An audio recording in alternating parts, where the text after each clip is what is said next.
Good afternoon again, guys. I'm kind of still in the same clothes just because I'm kind of doing the same thing again. Tonight we're going to be going over AUXBeam LED bulb exchange pretty much. I have the high beams and the low beams for my Toyota Supra here. AUXBeam was kind enough to sponsor this video and kind of send me these products, so they know that I'm very honest though. If you guys see my last videos when I talked about Plus Soap, I give a non-biased bullshit no answer. You know, if I don't like a product, I'm telling you. Kind of like I don't believe in the foam cannon. I still don't understand the whole point in it. I've used it a couple times now. I have an MTM foam cannon that Plus Soap was kind enough to give to me at a good price. I just don't believe in it. I just don't see the purpose. I'm like, as an engineer, I want to know why, and no one can ever give me a straight answer of what it does that makes it that much better. It's supposed to pull the dirt off. It's supposed to keep it from marring the paint. I don't see it. I don't see it. I see where I can understand and physically see where the soap makes a difference, where a certain detail spray makes a difference, or a certain wax or sealant makes a difference. Foam cannon, still say it's a gimmick. That's my opinion. I'll probably get flamed for that, but that's my opinion. When it comes to AUXBeam here, I've already installed the one light, and I'm like ecstatic right now because one, it's way simpler and cleaner than an HID. Number two, it's actually a pure white, not that bluish white. It's a pure white. I can't wait till it gets a little bit darker here and I can show you guys. Like, it's beautiful compared to like my HIDs, which actually cost twice as much, ironically enough. It comes with that stupid box with it and stuff. When I take that back out, I'll show you guys too, but it comes with a big box and all this stuff to it. This is literally it. Let me show you guys real quick and what you're gonna get in the box. Here's what you'll be getting. Here's the box that you guys will be getting if you order from AUXBeam. It's very simple, nicely packaged. Has a little tab here. Pull up on this real quick. Flip it open. Two little tabs here. Now, when you open this up, it has a big AUXBeam decal right there first and foremost. Comes with a little instruction manual. There's not really much to it. It just twists right in as long as you have the right lights. And then comes with 2 LED lights for you. Now, the packaging is quite nice here again. Let's go ahead and pull one of these out. And that's it. That's literally it. You know, there's no big ballast box anymore. It does have a little fan on the back to help keep the LED cool. Nice O-ring to keep sealed elements out of the headlight itself, but that is it, guys. Look how simple and nice this is. As soon as I installed the one for my low beam over there, I'm like, oh dude, I gotta put another one in. So let's go walk over to my Supra here real quick and I'll show you how simple this is. So guys, we're standing in front of my Supra right now. These are very basic, very easy to go on. If you can see, I've already got the one low beam in, and I have to do a high beam here. There's a port right here. Let me go ahead and show you guys. Set this down real quick so I don't damage it just in case. But there's a little port right here in the back of the headlight that this just twists into. I went ahead and removed the HID there. Now all I'm going to do is take this little guy here, stick it inside that hole, and it should just twist in. And if you guys can see right there, I have the LED light installed, and that is it. Literally, you twist it into the back of your headlight, guys, and go. I've got both the low beam here and the high beam in.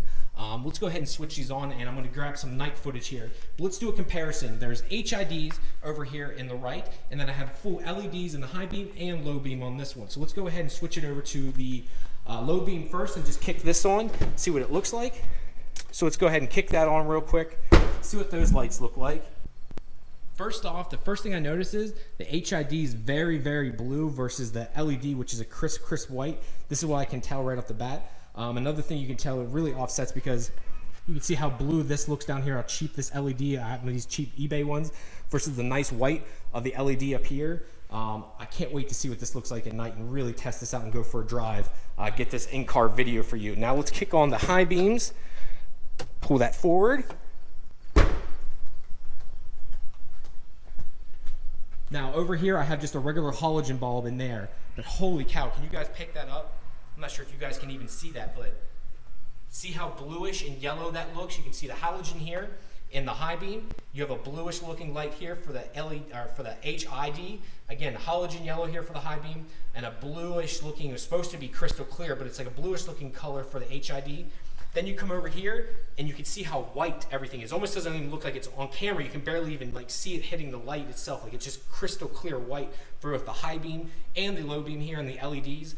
I think I'm really going to like this product a lot, and I love how simplified it is. It makes this much easier. Now, the next thing I'm going to do here is I need to pull the HID ballast box from underneath this headlight out and that headlight. Now, to change the bulbs in this one, I do have to remove the battery for that to access them. Once again, it's not hard, I should say. It's not hard at all. You just got to remove this bolt here and here. This pops out, remove the 2 battery, positive and ground, and the battery slides right out, and you have easy access to the headlight. very, very simple. This side's just much easier for me for the fact that I have a single turbo setup on this car. Usually the factory air box sits right here, but because I have that removed, this makes this even easier on this side. No matter what, it's a very simple install on this car. I'd like to talk to AUXBeam and try it on the MR2 because this car is horrible at night. The flip-up glass headlights, it distorts the light so bad. So I'd like to see what it looks like on the MR2 and give that a shot here shortly. So let's go ahead and remove this headlight here, take that out, and then later tonight I'll get some night shots of everything and then try to take the car for a drive and see if I can see any true differences in the light color. All right, guys, so one thing I wanted to show you here before I had, I got to do the light test here yet, but one thing I wanted to show you is the actual difference between HIDs and LEDs here. Now, first off, the physical difference is massive, as you can tell. Look how much more wiring and everything else comes with an HID, the boxes and the extra wiring, the filament and stuff, versus the LED, which is this. Literally, that's all that's to it. You can be a lot harsher with this. I don't worry about touching it and doing anything where the filament in this, you don't want to get fingerprints on it. It's very sensitive to the oil on your fingers, so you got to be very careful with it. With the LED, it don't care. It doesn't matter. It's not a big deal. It's just much more compact. You don't have to try and hide these ballast boxes. Now, this is a small one too. I paid extra to have one of the, I guess they call it a smaller version or whatever. Usually they're 2 or 3 times larger than this, either thicker and wider, and are just hard to hide. Where with this, there's nothing to hide. You literally just screw this in, plug it in, and you're done. No more hiding ballast boxes. No more doing any of that fun stuff. This makes it very, very, very simple. It's getting a little bit darker here, but not quite dark enough yet. I hope to get a little bit darker yet before I start testing. And I want to show you guys cutoff and everything. These are still very much adjustable, just like any other light you would put in the car, so I can adjust them up and down depending where the cutoff is. So it makes it very simple. So let's wait a little bit longer here and wait till it gets pitch black out. Also wanted to show you guys real quick. Let's go ahead and click these on. AUXBeam also sent me the high beams, which I've never actually had HID or LED high beams, but it's gonna be hard to see. It's gonna wash it out here trying to see, but if I can pick it up on camera, these are much clearer than my halogen yellow here. If you guys can see it real quick, this is much more, blobbed out, as I call it. The LED is just much, much brighter, much crisper. The cutoff's much better. Just looking down here at my car in general, this side doesn't look as bright or as clear as versus how bright and clear the LED looks.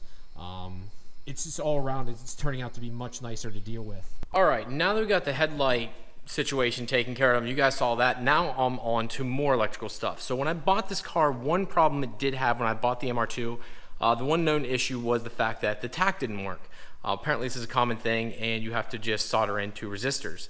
Ty from TCS was nice enough to send me the correct resistors, and I just need to solder them in. Problem is, my soldering iron took a crap a little while ago, so I need to go find and buy a new one. So I'm going to go ahead and take everything out right now. First thing I got to say is this is way easier to work on the Supra. People think that car's simple. Like, this thing is way easier. Dash panels come out way easier. They're not as flimsy as the Supra ones. Like, I can't believe I'm saying this, but in a lot of ways, I think this is built better than that thing. And that's my opinion. Just working on it, giving a true opinion. I mean, you guys know I've literally ripped that car apart. Now, once I get to the other stuff, I might be, have a different opinion, but so far the build quality on this is much nicer than it is on the Supra. And this car technically was designed in the 80s because it came out, this body style, I think in Japan was 89, was the first year, and the US was 1990. Don't quote me on that.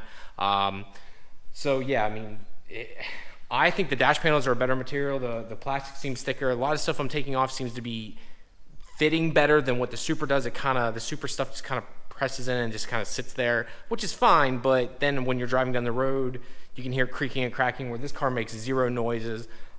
Just little things like that. But back on subject here, take you inside the car real quick. If you guys can see, which is very hard to do because it's pitch black in here. Let's get in the car. I'm trying to hook up the dash right now, so I got to take out this panel right here, remove that, and then from there, behind there's resistors, which I'll show you. You can see I took out all the panels here, which once again was super easy to do. Just a couple screws holds everything in, but everything fits well. So just got to unconnect this from the back, and then when I do that, I'll show you guys what needs to be resoldered. Alright guys, I went ahead and took the front panel off here. You can leave this clear glass on. This does not need to come off, the clear plastic I should say. You just want to remove this black panel and separate it from this white piece here. If you can see, there's these little black tabs here. You just need to press lightly with your fingers. No screwdrivers or anything are needed for it. Just press lightly and take your time. Do not rush. It's not worth taking the chance of screwing something up. So please, please, please take your time. And then when you get in here, try not to touch any of the faces with your oily fingers, as it'll show the residue and you won't be happy. Probably at this point forward, I'm actually going to put gloves on just to make sure I don't put any oily residue on this. That's just me being anal retentive, but just to give you an FYI and give you a heads up. Now, to remove the tack, what we need to do next is go ahead and flip this over. And if you can see here, there's actually 1, 2, 3 screws there that need to come out. The 4 on the bottom aren't anything to do with it, but there's 3 screws there that need to come out, and it should pop right out. Now, once this is out, this is the hard part. There's 3 screws on the back of this that held it in. Now the hard part is there's 2 capacitors in here, which you can barely even see, that you need to get in there and then solder in 2 of these new little guys right here. That's all the bigger they are. They are extremely, extremely tiny. That's what you need to go ahead and add in. I'm going to be honest here. I'm struggling a little bit myself. I'm not sure exactly how I'm going to go about it. Getting this all out and stuff was very, very, very simple. Way easier than my Supra, but now to this point, I'm a little scared to go much further without screwing up the board itself. I don't want to damage it. So I'm waiting for Ty to get back to me, and hopefully he can give me some insight on what to do here. Pretty happy right now. Just put the panel back in. I haven't even screwed it in yet, but I went ahead and tested it. But I'll go ahead and show you guys. Where's my keys at here? Put this down a little bit. Where's my keys at? Grab that. Put that in the old ignition. And would you just look at that? I can't light it up right now because I got half the dash apart still, but the old Tack works again, boys, so I'm super, super happy. I'm going to go ahead and turn this back off. Thank you, Ty.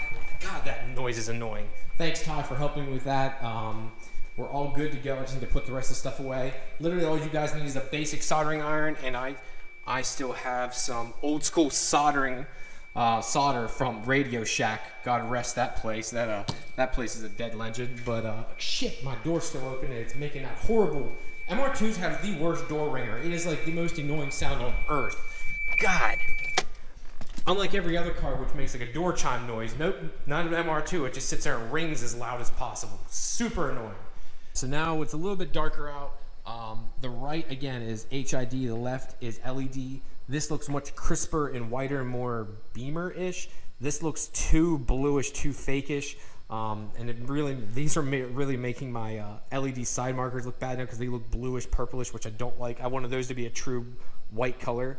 I'm really, really happy with the way these LEDs are looking versus my HIDs here. I'd like to take it for a spin, but I'm not sure if that's going to be a good thing to do tonight. I'm not sure, guys. What do you think? Let me know your feedback on these lights.